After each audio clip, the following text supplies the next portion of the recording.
kaupunki on rakkauden löytävä nuori mies. Kadotusta pelkäävä pappi.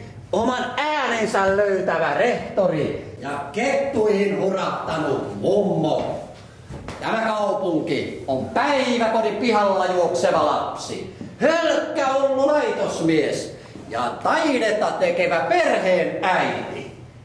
Kaikkien suurten ja pienten mänttäläisten kasvot ja tarinat. Mistä sä olet nuuhannut? Mutta mitkä niistä tarinoista?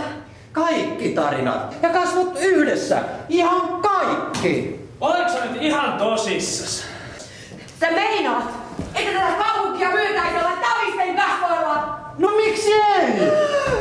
Ketä kiinnostaa mitään tavallinen? Isot asiat, tehtaat, museot, koko taide ja kulttuuri kasvavat tavallisista ihmisistä. Tavisten kaupunki. Hyi! Siis toi on niin halpa. Ei tavisten, vaan ihmisten kaupunki. Ei sanohan vielä. Ihmisten kaupunki. Kerro lisää. En pysty, en ainakaan vielä.